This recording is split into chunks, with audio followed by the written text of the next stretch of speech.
It's really, I'm sure you're hearing this a lot, but it's really unlike anything I've ever seen before. Whoa, thank you so much. That's huge. It's very unique. It blends so many different genres, I think. I've even been describing it as a family movie to people.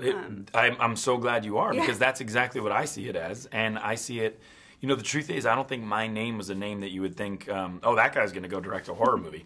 When I got the original script, we had just had our daughter 3 weeks before, our second daughter. And so I was in still that pretty terrifying phase of new parenthood. I was scared to keep her safe, scared to keep her alive, scared about whether or not I was a good enough person to be her father. And all these things are in this movie.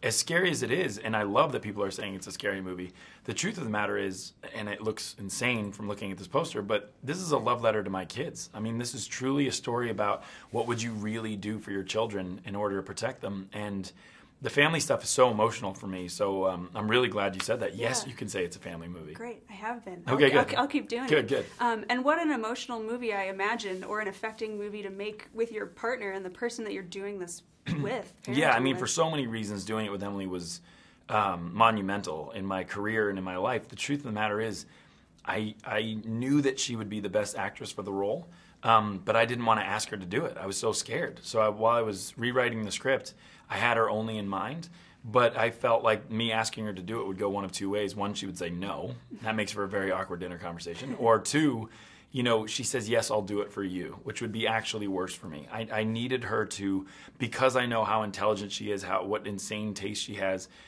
I knew what it takes to sign on to a movie for her, so I wanted her to come to it organically. And so one day we were on a plane together, and she read the script, and she turned to me, and she actually looked sick. And so I said, are you okay? And she said, yeah, you can't let anyone else do this role. And it was almost like she was proposing to me. And she said, I need to be the one to do this role. And I immediately yelled yes on a plane, which is not awkward at all. Yeah, I guess kind of in that role of you two as being these people, of your co-parenting and keeping your kids alive, and that, why in the movie do they keep choosing to live?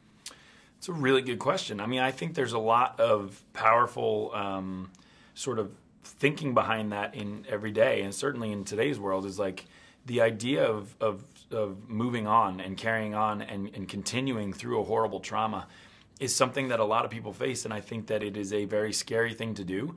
But it was so inspiring to me to read about this family going through pretty much the worst nightmare that you can go through and still wanting to persevere so that they could be with each other. Yeah. Well, now it's your turn to be in one of Emily's movies. I know, right? I totally agree, and she needs to direct. She's ready for it. Yeah.